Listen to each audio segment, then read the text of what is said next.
I would refer everyone to go read this book, Brain Energy by Dr. Chris Palmer. And he goes to all the details. But as far as what my role is to kind of break it into layman's terms. And so I'm just going to give you my explanation of it. Whenever we are eating processed foods, we are eating chemicals, and we are eating seed oils, and we are eating sugar. And that is exacerbating and causing inflammation in our brain. And so those neurological pathways and those synapses that are supposed to freely be able to communicate are completely unable to communicate whenever there's inflammation in the brain. And the connection with the gut. I think so many people don't realize the connection with the gut and the brain, and how your gut and your stomach, your gut health really plays into mental health.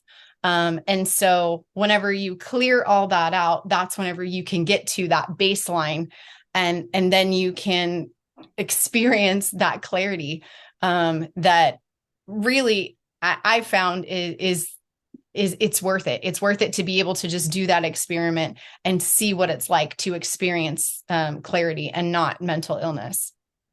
Okay. I wanted to ask you specifically about reducing carbs, because all those approaches are based on low carb diets, whether it's like completely meat based or keto, or just even like vegetarian options, but it's all low carbs in the system that is developed by Chris Palmer and other psychiatrists in this field. Now, specific because I'm not, like for example, in my group, most of the people, they're not into processed foods, so. But on the other hand, there are many people who are vegans and vegetarians. So and people who do high carb, actually, like food-based diets and stuff like that. So from what you have learned, if you know, if not, it's also fine. What is the significance of reducing carbs specifically, even natural carbs? I really don't know. I really don't Okay. know. I just know that in the hundreds of people that I have worked with mental illness, that once we removed the carbs and we got to a baseline, then we were able to really find a place to work from. And because they had never experienced mental stability. And so once they experience mental stability, then they can play with it a little bit. But if they keep the carbs in at the beginning, we never get to that baseline. We never get to that stability. It's not until they remove the carbs. And I'm not saying that they can't include them later. Like now, I incorporated a sweet potato, and I didn't have any problem. But I had a food injury probably about 8 months ago, where I had a white potato, and I was depressed for 48 hours just from a white potato from my house that I cooked in beef tallow. And I experienced depression. I hadn't experienced depression in 3 years, and I was leveled by a white potato, but I can eat a sweet potato every other week. I don't know. Until you do your own experiment, you don't know. Interesting. Emily, and because now I want to ask you a little bit about your working with clients, because obviously, so since you started your current activity helping people get rid of their mental disorders in a natural ways, how many clients did you work with, more or less? I've worked with hundreds of clients. I started doing this for free because I didn't know. I just started answering questions online in 2019, and then I got certified as a coach. And then I quickly realized that I did not belong in the mental health field because the licensing boards don't want me talking about food, and the insurance panels don't want me talking about food. And so I can't sit across from my clients with mental illness and say, I know the answer, but I can't tell you. I know what could help you, but I can't tell you. Um, And so I just decided, you know what? I don't care about the letters behind my name. I just want to be a coach and I want to actually help people. So I started out in 2019. I've been doing it ever since. And some people don't even talk to me. Some people just watch my videos and then send me emails and they're like, you changed my life. Like all I did was listen to your story, emulate what you did, and it totally changed my life. Okay. And Emily, and have you ever worked with a person who had mental problems, but they didn't eat processed foods? They basically ate whole foods, but either vegan or vegetarian or even with some meat. But then you need to decrease even that in order for them to heal or to feel better. That's a really good question. I have personally never had that experience. Everybody that has come to me has been addicted to sugar and seed oils and processed foods. Okay, okay. But that would be a really interesting experiment to see if somebody who's a vegan or vegetarian, what their experience would be like. Yeah, yeah. Especially, you can also be a junk food vegan, obviously. Yes, yes. I'm talking about people who are actually careful about their health. They're buying whole foods and stuff like that. But yeah, but still, if they experience some kind of mental disturbances, I was just curious about your experience. So, in case you have something like that, you can inform me, and then we'll see how it worked. Yeah, yeah. I Yeah. would love to. Yeah, yeah. And tell me, but now the same question, and I'm also asking, I'm not vegan myself, but I'm asking for many people in the group who are vegans or vegetarians. Like if a client comes to you now for coaching, but they some have some kind of objections to eating meat, whether it's because of their culture, like Indian culture, or they just want to be vegan or vegetarians. Like, how would you work with this kind of client who are completely like closed to the idea of eating meat? Actually, I have a really good friend, BNS, who has a YouTube channel in India. I think he's got 500,000 subscribers in India, and he single-handedly brought carnivore to India. And he has helped so many people. And one of the things that he has done is just to kind of meet them where they're at. And some people, it's a matter of using fish. Some people, it's a matter of using eggs or cheese or, I think they call it mutton. And so that it doesn't have to be that you're eating a ribeye every day. That doesn't have to be it. So I definitely meet clients where they're at and what they are comfortable with. And I have clients who incorporate vegetables, who they know that they are not having a negative response to vegetables. And so they eat vegetables. I have another client who has a certain amount of white rice. And so what I do is I don't teach people to listen to me. I teach people to listen to themselves. And then I just hold space and hold accountability for that plan. And most of the people that work with me, they're just trying to stop eating those things that they know are not good for them. Okay, okay. Emily, and what is your relationship with food now? Do you see it just as a fuel, or do you actually see there is some kind of element of enjoyment, like enjoyment from food? And do you still have any cravings for some kinds of food that you don't have? I definitely don't have cravings. And that went away within 30 days. Some people it takes longer. And I went into another natural progression where I started to eat all of my meat raw. And so I eat my meat and my fat all raw. And so my luxuries now are whenever I go and I have a cooked steak with my family or myself.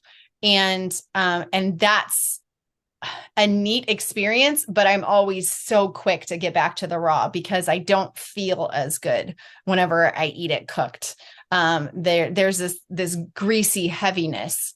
And so I feel lighter and clearer mentally whenever I eat it raw. But as far as cravings, I can't really say, that there's anything that I really miss. I really like the fact that I have food freedom in that I'm not thinking about my next meal. I'm not thinking about food all the time. And that's why I'm able to fast so effortlessly, because I'm not tied down. I'm not chained down to food. It doesn't rule my life. Mm-hmm. Okay. And do you enjoy having your food? Um, yes, and no. I mean, it's just like something you do. Like you take a shower and you mow the lawn and you do the laundry, and I eat. I eat because my body needs nutrition. I'm not sitting there hating it. I'm not like gagging on every bite. Um, and I do enjoy it. And there are moments whenever I do have that cooked steak that I'll just be like, oh, this is such a delicious bite, and I'll enjoy it. But then I don't enjoy the way I feel afterwards. So, yes, I Mm-hmm. enjoy my food, but um, I don't get lost in my food. It's just fuel. Okay. Okay. Very interesting. Okay, guys, do you have any? It's difficult for me to relate to the chat because I want to have my attention on Emily. So, guys, if you have Yeah, questions, just unmute yourself and ask. I'm here. I'm here, Arik. I really want to Good, good. now I think you can see me clearly Yes, now. Hi. it's So, much better. Yeah. so my question is, does this help with any other ailments, maybe other sickness, or just mental health issues only? Mine personally helped with my autoimmune disease. It resolved my autoimmune disease. I had multiple sclerosis, and I had multiple tests of blood work and probably 6 MRIs. And it showed within the first MRI, I reduced the lesions by 50%. And now my last MRI showed no MS activity. And so you don't usually get over multiple sclerosis. And so that was a big deal. And I never took the medications for multiple sclerosis. And so I just resolved it with food. And with these classes of mental health issues, is there any that is exempted from it, or it can help with depression? All of them, bipolar, post-traumatic stress, all of those things.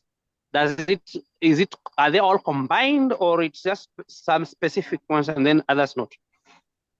The only thing that I have seen that it doesn't help is narcissism. And I have seen it help with bipolar disorder, borderline personality disorder. And borderline personality disorder is very difficult because people split their personality. And so that's something that I have seen that has drastically improved.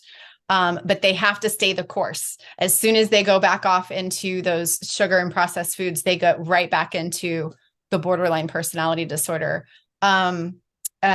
Anxiety. I've had so many clients with debilitating anxiety have it resolve. I've had clients with panic attacks, debilitating panic attacks that just ruined their life, and they resolved. There's so many. This book, Brain Energy, has so many. Schizophrenia. I've had a number of different people who have resolved their schizophrenia with just cleaning up their food.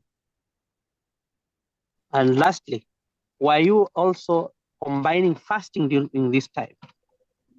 Yes. Or which type of fast were you doing? It started out very organic. It would just be that I naturally just wanted to eat once a day. And so I would eat. And so I would basically fast, every 24 hours. Then it turned into 48 hours.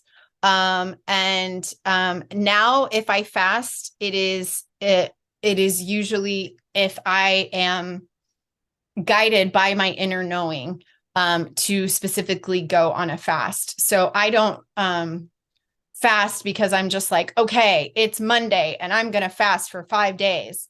I really check in with my spiritual guidance to, say, what do you want? What do you think? Because I feel that divinely, that God is the one that created me and knows if there's a sickness or there's something going on in my body that I need to fast for.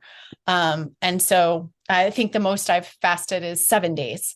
But I don't have any schedule or regimen for that. It's just really by whatever I am guided to do. Yeah, thank you. But we are always told, or we know, we have this knowledge that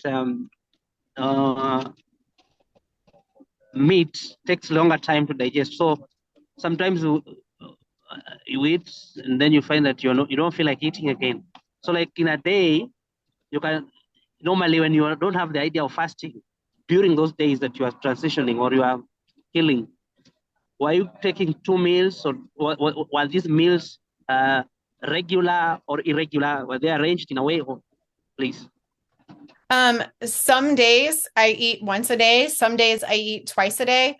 There are random days where I will just eat all throughout the day. I will just eat 3 times a day. Those days are very few and far between. I can't tell you the last time I did that, but I have done that before. And then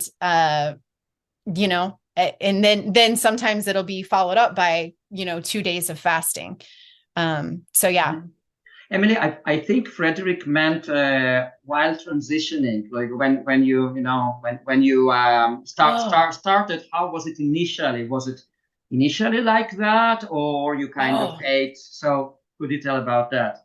Sorry. Yes. Initially, I allowed myself to eat anytime I wanted and any amount I wanted, and any animal meat or animal fat that I wanted, because I was already restricting myself so much to not eat the processed foods.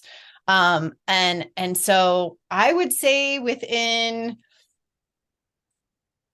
a week, I was to about 2 to 3 meals a day without snacks because I was just so satiated. And then, once I got into the end of the first month, I was a regular 1 or 2 meals a day. And like I said, no snacks and no cravings. Mm. Emily, and in between meals, do you drink like while fasting? I don't want in your case even call it fasting because it's not something that you plan. It's just comes naturally. But do you drink water or do you drink any other liquids in between? I only drink water. Every once in a while, I do have matcha green tea, unsweetened, no sugar in it, just plain. But yeah, that's all that I drink. Good. Guys, do you have any more questions? You're welcome to unmute yourself and ask. Hey, Adriana? Yes, hi. Adriana. Hi, hi. I have a question regarding, I did carnivore for about 2 years and I felt wonderful, like my mind, like no depression, no anxiety, and I have ADHD. That went away. Like my brain was sparkly. That's how I could describe it, like a sparkly brain. Wonderful. But the problem is that I'm very obese. I weigh 210 pounds. I'm only 5'3", and I could never lose weight. And I'm 54, and I'm postmenopause, and I keep hearing things like you need sugars for your hormones, especially if you're older. And so I'm at a loss right now because I'm like it's like I have to choose between my brain or my body. Like I don't know what to do. Is that true about the hormones that you need the sugars when you're older, menopause, all that stuff? I don't know what to do now. I'm good, I'm at a loss. That's so frustrating. And Yeah. I don't help people lose weight. And so I really don't know how to answer that question. I believe that the best thing that I do is I help people to find that inner knowing. And so I would ask you, is there an inner knowing inside of you? Now that you have this mental clarity, of a direction that you should go? I don't. I'm not You doing have, carnivore right now because um so now I'm depressed. Like, oh God, here we go. I'm back to the mental, like just life is hard, like issues come up and I don't have the mental strength, to deal with stuff. So, and then I got sick. So then I stopped, completely. No low carb, nothing. And it's just I don't like the way I feel. I like the way I felt when I was doing carnivore. But well, I it's would hard. suggest that you gravitate back to that. And then once you have that Mhm. anchor, then you Mhm. can navigate into learning more about your hormones and the weight loss. But Mhm. I always say mind over body. Mhm. If I don't have my mind, I have nothing. That's true. That is true. Like it's hard. It's hard when I think I mean, I've never been tested, but I think I have that methylation issue too. Um, so yeah, it's hard when you're not feeling good. Like, your You brain's not like sparkly, working good. Well, It's and hard. even if you had if I gave you all of the perfect things to do right now, Uh-huh. you couldn't do Yeah, them if you don't have your mind. You have to have your that's mind to right. be able to execute any information that you have. So That's information is true. pointless if you can't apply it. That's true, Emily. But you've seen it, right, on the Instagram, like, eat fruit, eat sugar, the hormones. That's, you know that, right? All that controversy, low carb, and carbs, and whatever camp you're in, you've seen that they're really like adamant, like, oh, if you're a woman, you need the carbs, you need this. So, um, so it makes it hard, like I guess when you see all that conflicting information, That's why you and have to go within. You yeah, can't go that's without. it. You can listen to a different Uh-huh. doctor every day tell you a different opinion every Yes. single day, and you can go on that roller coaster. You have to get Mhm. that inner knowing to navigate Yeah. you. That is the only place that there is truth. There is no truth outside of you. The only truth is Mhm. inside of you. I like And what you're that's saying. that's what's going And, to and navigate you. and what I hear you saying is get your brain healthy, right? The mental healthy so that I could do that, what you're talking about. And you've Because won. uh-huh. You've won. You did it already. You know how Yeah. many people that I work with that they're Mhm. like, I don't even know if this is possible for me. I don't Mhm. even know if my brain can be clear. You Mhm. experienced your brain being clear. And so all you got to do is go back there and Mhm. then you can navigate the next step. Now, I like that. Have you Good. also heard, Emily, about that the brain, the reason that we feel, I mean, I felt like $1,000,000. I felt like on top of the world. Um, but again, there's people that say, well, it's because it's cortisol or it's the stress hormones that are making you feel great. That's another argument, right? And I'm thinking, am I stressed? And that's when I started thinking, am I stressing myself physically to feel good? Have you heard that too about the stress hormones? Where do they come into play? All I know is that if I'm not clear, Uh-huh. I'm not able to do anything.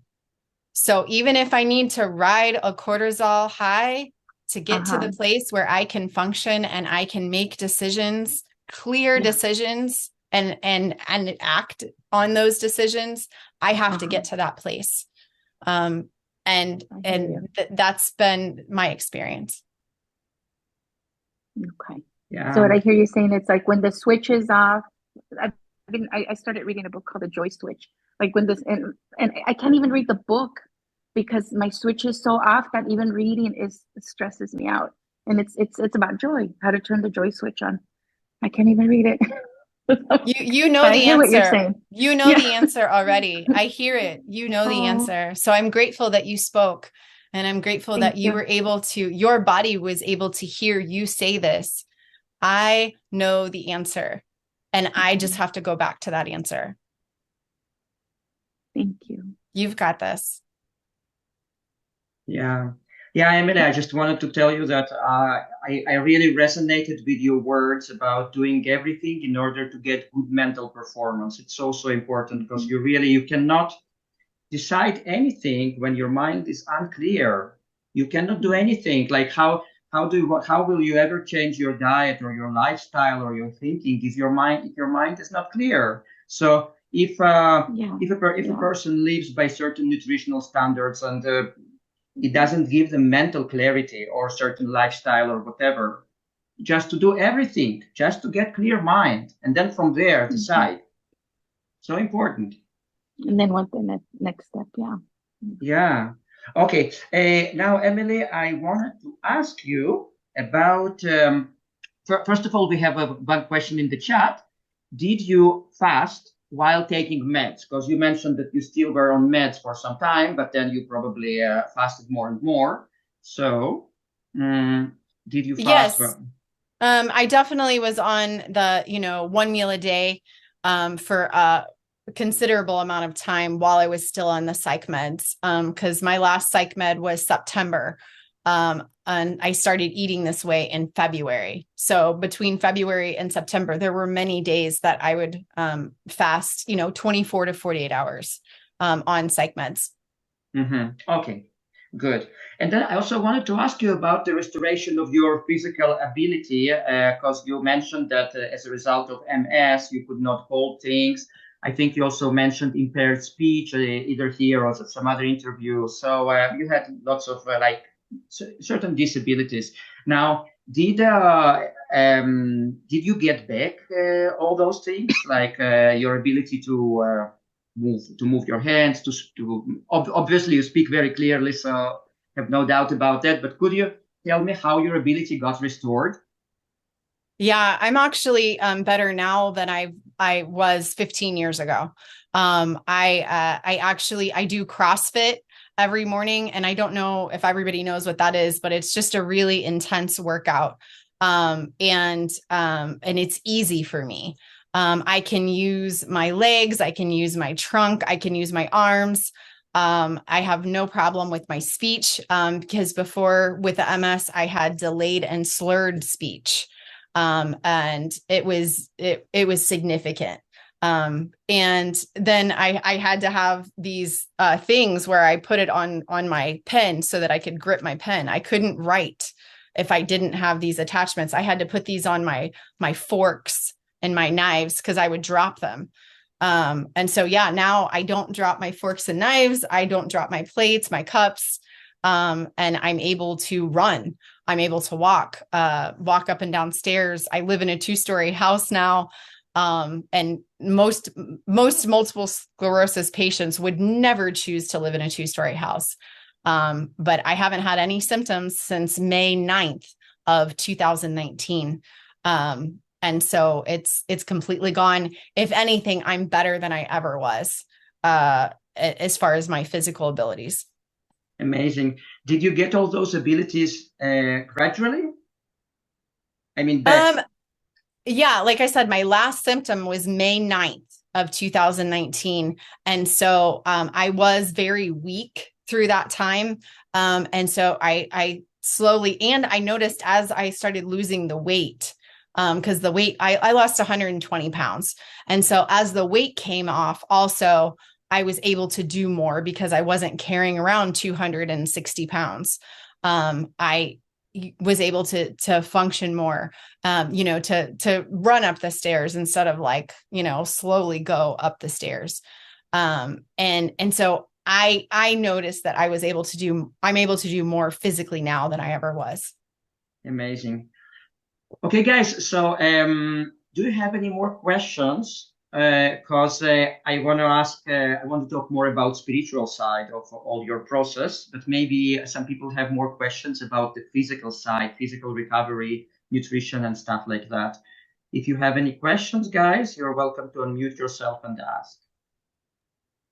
So I have one more question. I was wondering, what was your inner child and emotional healing process throughout this time? Did you experience any, like the immersion of any repressed traumas that kind of helped you to better understand the development of the illness experience and then the healing integration of that? Such a great question. I really got kind of thrown into a tragedy in March of 2020. And so I resolved all this, and then like I said, my last psych med was September of 2019. And so I was just getting on my feet whenever my whole world crashed. And it's a personal situation that I don't talk about publicly. But the air was taken out of my lungs and my heart stopped. And it was the most devastating experience that has ever happened to me, even worse than bipolar disorder. And this tragedy, I see now, and I know, was another gift. It was another layer of healing that was ready for me. And I didn't know I was ready for another layer of healing, but it presented itself to me. And I had to dig in. I had to get very intentional, because what came out of me was rage. I was so angry. I was envisioning killing the people that did this to me. And they were family members. And the anger that I didn't even know was possible that came out of me, it was so evident that I was just like, whoa, like, no, we're not going down this hole. I'm going to protect myself. And it was in April of 2020 that I started meditating. And I had never really meditated. I've had a spiritual background in church with God, and I would have those moments in church where I would just kind of lose myself in the moment, and my brain would go kind of like empty, and so I recognized that feeling, but I had never done that intentionally. So I started with 5 minutes a day, and it was to survive, because I knew that I couldn't hate and want to kill people, because it was just this poison that's going to come back on me. And so as I went intentionally on that journey to really love, that was my mission, is to love this person that hurt me, and love them like radically, like just to love this person that hurt me. And to take away any power that they had over me. And I was able to do it. And as I went through this journey of healing and meditating, I was able to look back and realize that I created the multiple sclerosis. I created the bipolar disorder. I created the bad marriages. I created all of these things, and that I am the creator of my life, and that I am creating my future, and that the best is yet to come. And so it was this beautiful knowing. But I think if I hadn't gone through that really, really bad moment, I never would have gotten to where I'm at now, to realize that the power of everything is within me. That's awesome. Thank you. No problem. Thanks for the question. Yeah, that's really touching. Okay, Emily, actually, it brings us to the next very big subject I would like to discuss about spirituality. So you started meditating. So do you have any spiritual practices that you are practicing now on a daily basis? Yes, meditation is a huge thing that I don't go without.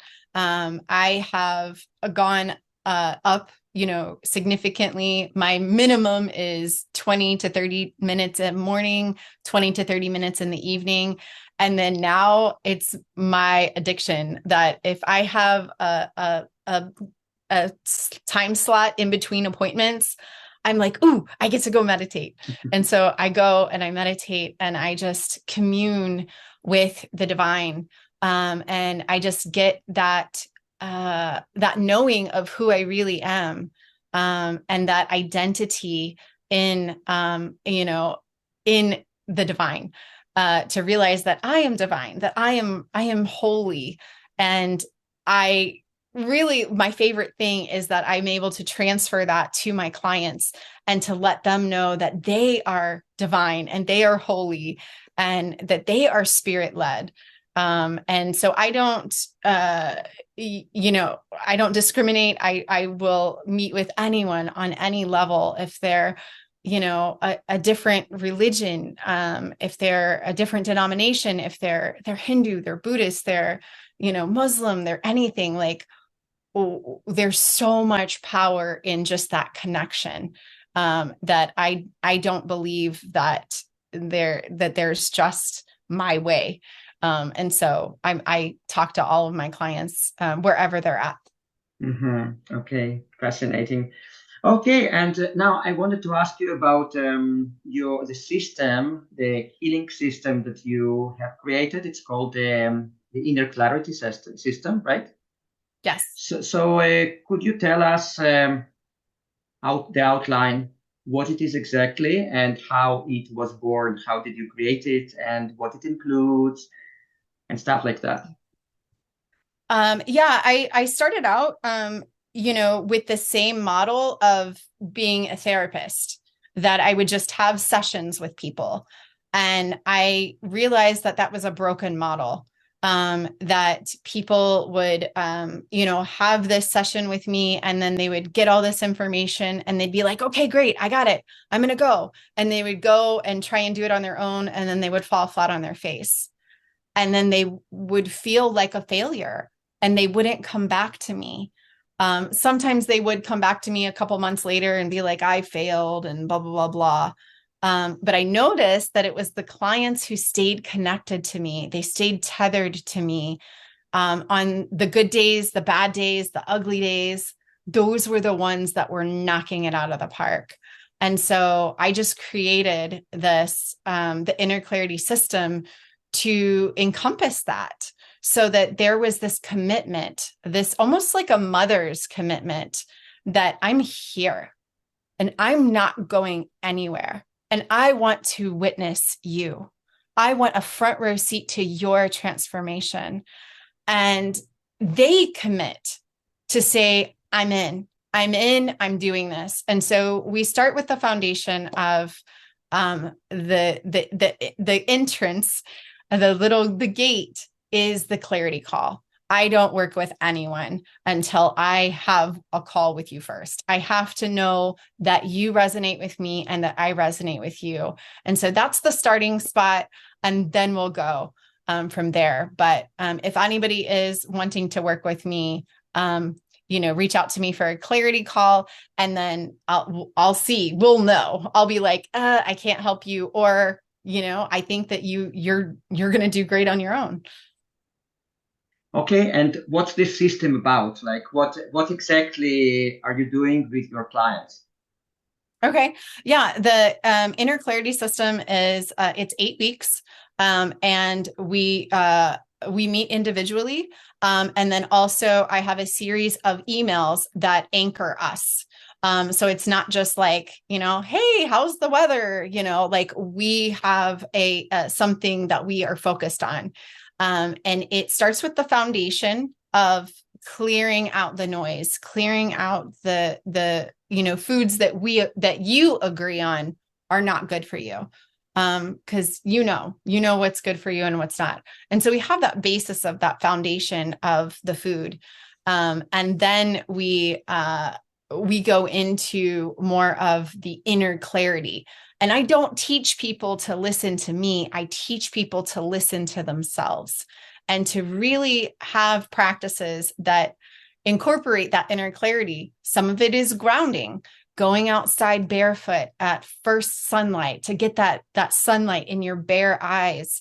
Some of it is really boundaries of protecting yourself from coworkers or family members, and to really know who you are. And so it really unfolds into so much more, and uses the tools that I have from being a therapist that I couldn't use before because they were not clear. And now we get them clear first, and then we can build from there. Mm-hmm, mm-hmm. So when you're saying that you get them clear first, do you mean that they, in terms of diet, in terms of what they put in their body, that's the meaning of like in this case, in this particular case? Yes, that's definitely a foundation, but it's also clearing up their thinking, because as I communicate with them, because every one of my clients in Inner Clarity System, I communicate with them through an app called Marco Polo, where it's like video messaging. And so I can see, I read their facial expressions, and I listen to the tone of their voice, and I listen to the words that they are saying. And whenever they have these self-deprecating speech or thoughts, we clear that up. And so I help to redirect them and say, actually, do you see that you just cursed yourself with this statement of, I'm a failure and I'm always going to fail. And I come from generations of failures, and so we shift their thinking, we shift their speech, we shift their practices. Amazing. Is this system aimed at people who have like mental disorders, mental difficulties, or who is like your ideal like client or public in general? Definitely my ideal client is someone who suffers from depression.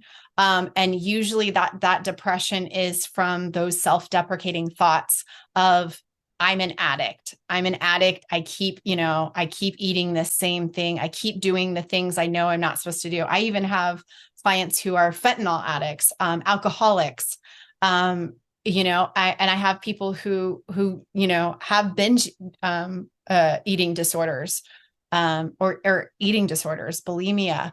And so I'm really able to help many people, but that depression and that negative self-worth is pretty much prevalent in every single one of them. Okay. And what about other disorders such as bipolar disorder, schizophrenia, like borderline? Have you worked with these kind of clients? Yes. And I can work with all of them. I can work with, even the toughest cases. Love is my superpower. And for some reason, there's just been a whole extra level of compassion and capacity that God has placed in me, that I can help even very, very difficult people who other people are like, I don't know how to talk to that person. I can meet them where they're at. And I could talk them through, getting out. And it's so cool to watch them transform before my very eyes. To go from incapacitated to functioning it's the most amazing honor that I have ever experienced in my entire life. That's amazing. And do you work in a cooperation with any kind of professionals to get to help people get rid of their meds gradually? No, I do not. Most of the people that come to me on meds already have a psychiatrist, and I defer all of that to them. I am in no capacity, no skill. It is not in my scope to suggest anything about meds. So I leave that all up. I tell them if their psychiatrist wants to talk to me, they can talk to me. But I don't advise any clients about meds. Okay. And from your experience, like, do you have lots of clients who completely get rid of their meds finally? Yes. I mean, there are some who still are healing, and they still have some meds. And then there's some clients who are totally done, and they've been able to successfully transition off of them. So I got both ends of the spectrum. I see, Emily. Emily, and I also wanted to ask again about your potential clients. So if a person doesn't have any clinical definition of mental illness, but they experience lots of troubles inside of them, self-doubts, depressions, ups and downs, can they approach you in that case? 100%. Yes, absolutely. I do have many clients that I work with who are neurotypical, and most of them have experienced, or kind of a trauma. And so they're just processing that trauma. to really recognize their true self-worth and their self-identity through their inner clarity. And do you usually implement different spiritual practices while working with clients, such as recommending them meditation, prayer, and other practices? Yes, and I meet them where they're at. I'm not going to sit here and put one belief on the table and not meet them where they're at. And I'm not going to force people if they're not ready to have those spiritual conversations. We can just stay hands off. We don't have to talk about that. I can still help you. I can just help you so much more if we're able to go into the spiritual realm. Right. And is most of your work nowadays online, or you are mostly meeting your clients face to face? Yeah, I did have a local girl, a 12-year-old, who her mother reached out to me, and I met with her in person and helped her. But most of the people that I work with are in other countries, in other states, and other locations, and they're all over the world: New Zealand, Sweden, Amsterdam, Canada, all over. So if a person wants to participate in your activities, to get help from you, like, how would they go about that? Yeah, so the best way is to have that initial call, and that's a clarity call. It's $111, and it's like a diagnostic where we really get into what is going on, and then we go from there. And so that's the best way. You can find that just by emailing me or going through emilypenton.com. But I also have a free Saturday food support group. And so if you want to come to that, you can find that also on emilypenton.com. And it's a group just like this every Saturday. And we talk, except for it's public. So it's open to the world. And now, important question for many members of this group who might be thinking of approaching you. Does a person need to be open to eating meat necessarily to be your client? Not at all. Not at all. Really? Not at all. I will absolutely meet you where you're at. And I believe in your inner knowing. I believe in your inner clarity, and that you know better about your body than I do. And so I just want to hold you accountable. And what we do is we write 3 lists. We write a list of foods that you know are good for you. You know that you have no problem with, and that they are the best source of nutrition for you. And then we write a safety net list.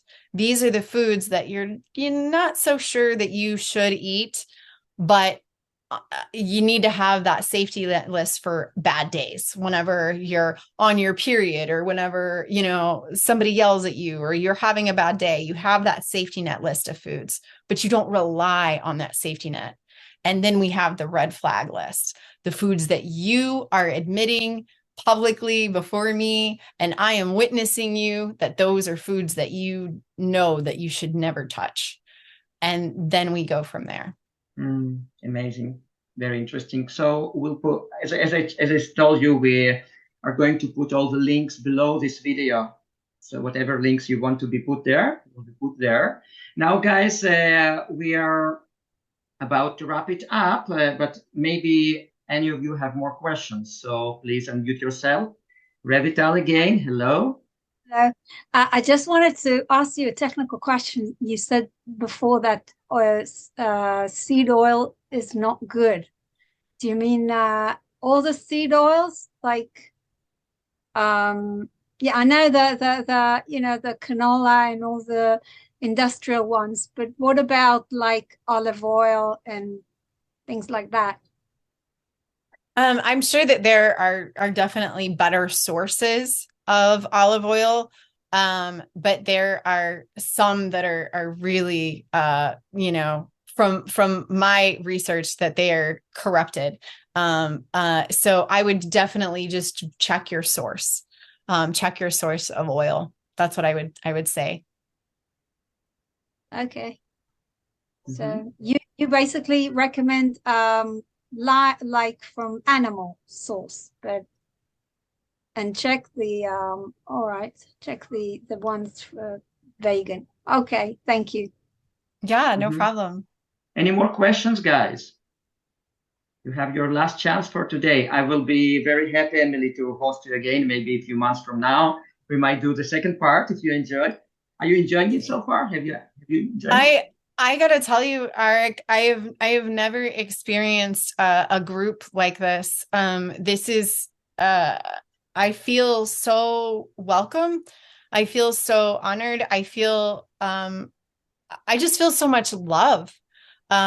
Just the engagement, and even before we got on this meeting right now, just the way that you have facilitated that, the way that you lead this space, in such curiosity and in love, and inclusiveness, to include, everywhere from vegans to carnivores to keto, and to fasting. Like, that's just so important. So you are creating a beautiful, beautiful thing here. And I am in awe of you and your group. Wow. Thank you so much. It's really touching my heart. Okay, guys, before we wrap it up, any more questions? Thank you guys so much. Okay, Emily, so thank you so much. We'll keep in touch in order for me to get the links to be put below the video. And I'll be more than happy to schedule again, maybe 2.5 months from now. We can choose another subject and just chat about it, get some questions. I would love that. I would love that. Thank you guys. And feel free to reach out to me, anyone who's here. I don't want you to hesitate. I'm here. Thank you, Emily, and have a great day. Blessings to you. Bye-bye. Bye. Bye-bye.